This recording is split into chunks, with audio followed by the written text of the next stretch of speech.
Ya, assalamualaikum warahmatullahi wabarakatuh.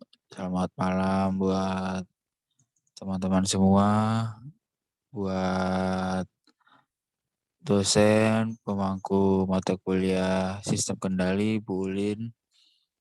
Di sini kelompok kami akan mempresentasikan tugas besar Sistem Kendali yang berjudul Kontrol Temperatur Air dengan PID dan Program Simulink MATLAB.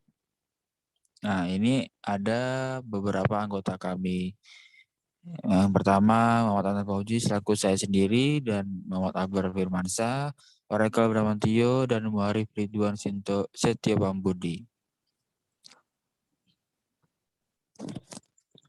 Ya, kita langsung saja ke bab 1 di latar belakangnya.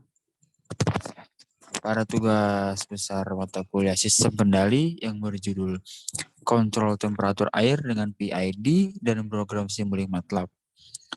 Sistem kontrol ini diaplikasikan sebagai kontrol temperatur air yang menggunakan software MATLAB atau Simulink. Dan modul ini juga nanti digunakan untuk menunjang prasarana belajar mahasiswa, khususnya dalam kegiatan praktik laboratorium, pengontrolan, dan kendali. Data yang dihasilkan langsung ditampilkan ke laptop dengan software MATLAB atau Simulink yang dapat menerima, menyimpan, dan menampilkan data temperatur air dalam tampilan angka maupun grafik. Ya, selanjutnya ada tujuan dari alat ini adalah yang pertama merancang modul pembelajaran MATLAB Simulink dan Arduino yang diaplikasikan pada kontrol temperatur air. Yang kedua, membuat perangkat keras dan perangkat lunak untuk mengaplikasikan kontrol PID pada pengendalian temperatur air menggunakan software MATLAB atau Simulink. Ketiga, mengaplikasikan kontrol temperatur air dengan MATLAB atau Simulink. Dan Arduino dengan kontrol PID yang akan digunakan sebagai modul pembelajaran. Selanjutnya ke pembatasan masalah. Ya, dalam pembuatan tugas akhir ini masalah apa yang akan dibahas? Nah, yang pertama, alat ini menggunakan sistem microcontroller Arduino sebagai piranti data akuisisi. Alat ini membandingkan sistem kerja temperatur air menggunakan kontrol on atau off dengan sistem menggunakan PID. Penentuan parameter PID menggunakan metode trial and error. Terus sebagai pemroses data, menyimpan data, dan juga menampilkan data bisa disajikan dalam bentuk grafik menggunakan MATLAB Simulink atau MATLAB. Terus selanjutnya kita ke metode. Metode apa yang digunakan kelompok kami dalam merancang tugas ini? Nah, yang bab 2 selanjutnya akan dibacakan oleh rekan kelompok saya. Ya baik, untuk bab 2 di landasan teori ini, yang pertama ada kontrol on-off. Sistem kontrol ini mempunyai dua posisi yang tetap, yaitu on atau off. Kontrol on-off ini banyak digunakan di industri karena murah dan sederhana. Sinyal kontrol akan tetap pada satu keadaan dan akan berubah ke keadaan lainnya bergantung pada nilai error positif atau negatif. U dalam kurung T sama dengan sinyal kontrol, E dalam kurung T sama dengan sinyal error, U dalam kurung T sama dengan U1 UI untuk E dalam kurung T lebih besar daripada 0 dan U dalam kurung T sama dengan U2 untuk E dalam kurung T lebih kecil daripada 0. Kontroler dua posisi pada umumnya dijumpai pada komponen electric relay dan komponen pneumatik, katup dan silinder. Ilustrasi dari kontroler on-off dapat dilihat pada gambar 2.1. Kemudian ada proportional integral derivative atau PID. PID ini merupakan controller untuk menentukan kepresisian suatu sistem instrumen dengan karakteristik adanya umpan balik feedback pada sistem tersebut. Komponen PID terdiri dari 3 jenis, yaitu proporsional, integral, dan derivatif. dengan masing-masing memiliki kelebihan dan kekurangan. Dalam implementasinya, masing-masing cara dapat bekerja sendiri maupun gabungan di antaranya. Dalam perancangan sistem kontrol PID, yang perlu dilakukan adalah mengatur parameter P, I, atau D agar tanggapan sinyal keluaran sistem terhadap masukan tertentu sebagaimana yang diinginkan. Tabel di bawah ini merupakan tanggapan sistem kontrol PID. Metode umum untuk mendapatkan nilai awal kontrol PID adalah untuk merancang sistem kontrol PID dengan cara mencoba trial and error. Hal ini disebabkan karena parameter Kp, Ki, dan Kd tidak independen. Untuk mendapatkan aksi kontrol yang baik diperlukan langkah mencoba kombinasi antara Pi sampai ditentukan nilai Kp, Ki, dan Kd seperti yang diinginkan. Skema diagram blok PID dapat terlihat pada gambar 2.4. Kemudian Simulink MATLAB. Simulink pada MATLAB adalah salah satu fitur dari MATLAB untuk mensimulasi suatu desain atau model yang bersifat dinamis ataupun tertanam. Simulasi ditunjukkan untuk mengukur kinerja dari suatu desain atau model sistem yang telah dirancang dan sesuai hasil yang diinginkan. Salah satu kelebihan dari MATLAB atau Simulink ini adalah dapat berkomunikasi serial dengan perangkat controller seperti Atmega. Yang berikutnya ada catur daya DC. Suatu rangkaian elektronika agar dapat berfungsi memerlukan daya, umumnya daya DC yang didapat baterai atau sumber AC yang disearahkan yang dikenal sebagai catur daya. Seperti gambar di bawah ini. Tegangan bolak-balik sebesar 220 volt yang berasal dari jala-jala PLN diturunkan nilai tegangannya dengan menggunakan transformator. Tegangan bolak-balik ini kemudian disearahkan oleh penyarah dua dioda. Tegangan keluaran dari penyarah merupakan tegangan searah yang masih terdapat riak atau ripple. Riak dapat diperkecil dengan melewatkan tegangan DC hasil penyarah ke rangkaian filter sehingga diperoleh tegangan searah murni.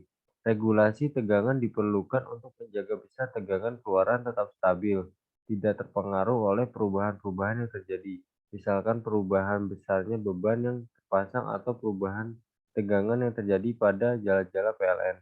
Pada tugas akhir ini, catur daya yang digunakan memiliki tegangan sebesar 12 volt dan 5 volt. Sekarang masuk bab 3 akan dibacakan oleh rekan saya. Ya, baik. Saya akan melanjutkan. Lanjut ke bagian bab 3, cara kerja rangkaian. Yang pertama, cara kerja rangkaian secara keseluruhan. Dalam kontrol temperatur air ini akan dipasang sebuah sensor suhu untuk mengetahui kondisi suhu pada air dan heater sehingga sebagai pemanas, dan dilengkapi dengan seperangkat sistem kontrol yang terdiri dari Arduino dan driver. Pada driver pemanas ini bekerja dengan menggunakan prinsip PWM atau Pulse Width Modulation. Pertama, set point diatur terlebih dahulu untuk menentukan temperatur yang diinginkan. Kemudian sensor suhu memberikan inputan melalui pengkondisian sinyal pada microcontroller berupa tegangan analog. Kemudian microcontroller menjadi heater melalui driver pemanas. Pada heater, nyala pemanas disesuaikan dengan temperatur yang diinginkan. Dan dengan bantuan sistem radiator dengan kipas untuk mempercepat proses pendinginan. Jika nilai suhu yang diinginkan atau set point tinggi dari suhu aktual, maka heater akan bekerja penuh dan kipas mati. Jika nilai suhu yang diinginkan atau set point lebih rendah dari suhu aktual, maka proses pendinginan radiator dengan kipas akan menyala. Jika nilai suhu yang diinginkan atau set point pada sama dengan suhu aktual, maka proses pendinginan radiator dengan kipas dan heater akan dibuat stabil. Dengan bantuan pompa, air akan dibuat bersirkulasi terus-menerus yang menyebabkan campuran air panas dengan air yang dilewatkan pada radiator. Dengan menggunakan microcontroller, data yang dihasilkan melalui kabel USB board Arduino Uno ditampilkan ke laptop dengan software MATLAB atau Simulink yang dapat menerima menyimpan dan menampilkan respon terhadap suhu aktual dan suhu yang diinginkan atau set point. Grafik yang dihasilkan sesuai dengan sistem yang dijalankan yaitu menggunakan sistem on off dan PID. Blok diagram bisa dilihat seperti itu, terdapat satu daya, sensor temperatur, dan pengondisian sinyal. Selanjutnya, next. Lalu ada Arduino Uno, driver heater dan driver kipas, lalu heater dan kipas, set point, komputer, MATLAB, dan monitor. Selanjutnya. Ya, selanjutnya akan dilanjutkan oleh teman saya. Ya, terima kasih pada Kang Akbar sudah memaparkan materinya. Selanjutnya akan membahas tentang fungsi tombol dan indikator, yaitu tombol-tombol yang digunakan untuk operasi alat ini terbagi menjadi dua, yaitu ada power dan reset. Nah, menurut pengguna nanti grafiknya nanti ada tombol power yang untuk mengaktifkan dan mematikan sistem kerja, lalu yang kedua adalah reset untuk mengembalikan ke proses semula. Lalu kita masuk ke sebuah selanjutnya, pengoperasian benda kerja. Nah, di sini ada beberapa poin-poinnya, yaitu memeriksa semua bagian benda kerja pada kabel penghubung dan tiap-tiap rangkaiannya. Lalu yang kedua, selang penghubung pompa dicek dengan baik, hubungkan kabel dengan 220 volt. Lalu tekan tombol power pada box, tekan on sehingga dapat tersuplai daya. Lalu tentukan set point-nya dan laptop akan menampilkan respon grafiknya. Next, selanjutnya ke perawatan. Perawatan adalah dilakukan meliputi perawatan terhadap alat. Nah, perawatannya ini agar tidak cepat rusak dan jangka waktunya lama. Nah, berikut poin-poinnya yaitu bersihkan seluruh bagian alat dari kotoran debu terutama pada sensor karena dapat menunjukkan kepresisian sensor berkurang. Next. Yang kedua dan tiga keempat yaitu memeriksa rangkaian elektroniknya, lalu mekaniknya, dan kencangkan skrup-skrup baut bila diperlukan. Lalu jauhkan dari benda-benda yang mengandung induksi magnetik. Nah, selanjutnya kita ke poin selanjutnya yaitu pengujian benda kerja, yang dimana salah satu hal yang sangat penting untuk dilakukan proses pembuatan alat atau sistem. Dengan pengujian akan didapat data atau informasi tentang spesifikasi benda kerja sehingga saat jadi gangguan, kerusakan menyebabkan tidak berfungsinya suatu sistem. Next. Berikut ini cara perhitungannya, di mana ada V off yang ada 15 volt diketahui dengan VM VF kali 2 volt dengan sesuai hasil yang tertera yaitu 21 volt. Lalu yang kedua mencari tegangan triple peak to peak VRPP yang di mana ada rumus VDC yang dari sudah dapatkan 14,5 21,21 yang pada akhirnya menghasilkan 13,42.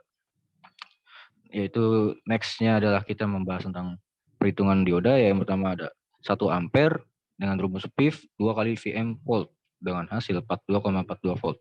Dari perhitungan di atas maka digunakan dioda bridge SV10 dengan phase factor 100 volt. Next, selanjutnya menentukan besar kapasitor filter tegangan yang dimana sesuai dari semua perhitungan di atas menghasilkan hasil 1 per 2 kali 50 13,42 yang hasil 750 mikrofarad. Dari hasil perhitungan di atas, maka bisa disimpulkan bahwa 750 mikrofarad tidak ada dan maka penggunaan kapasitor 4700 mikrofarad atau 50 watt lebih baik. Regulator yang digunakan jenisnya ada IC LM7812 dan LM7805. Next.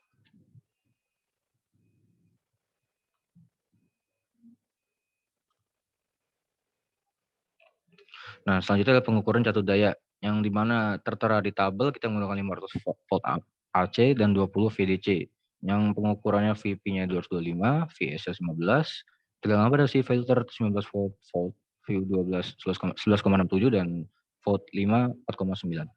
Next. Pengukuran LM35. Pada saat melakukan pengukuran ini menggunakan skala 20 VDC untuk pengukuran LM35 dan tegangan penguatannya. Berikut tabelnya sesuai yang tertera yang penguatannya itu terus meningkat. Next, pengaturan driver pemanas itu menggunakan PWM atau pulse width modulation dari MATLAB Simulink yang prosesnya mempengaruhi proses pemanasan heater. Nah, diatur inputannya itu melalui PWM yang diberikan pada saat pengukuran ini menggunakan skala 500 VDC. Sesuai dengan tabelnya yang tertulis. Nah, selanjutnya ini dataset program 40 derajat dari suhu awal 7 derajat ke 40 derajat. Set point off-nya kita ada 40 yang on off-nya dan berikut hasil yang kita dapatkan dari praktikum kami. Nah, ya, tertera seperti ini. Terus hasilnya sudah tertera di makalah kami dan akhirnya sampai di penghujung pembahasan yaitu kesimpulan. Setelah dilakukan perencanaan pembuatan dan pengujian pengukuran, pada tugas akhir ini disimpulkan bahwa penggunaan on-off masih belum presisi dan responnya mencet target lebih lama. Lalu yang kedua, alat ini dapat mengatur temperatur air yang diinginkan dengan menggunakan kerja heater. Lalu yang ketiga adalah setelah melakukan trial bisa didapatkan hasil dari kontrol PT yaitu KP300, KI 0,05 dan KD 0,4. Nah, selanjutnya adalah saran yang dimana ini adalah saran-saran yang akan kita sampaikan yaitu penggunaan heater dengan daya lebih besar agar dapat mengoptimalkan proses pemanasan. Lalu yang kedua, penambahan kipas untuk menggunakan radiator lebih besar agar proses pendinginan lebih cepat. Sampai di akhir pembahasan kami, kurang lebihnya mohon maaf. Wassalamualaikum warahmatullahi wabarakatuh.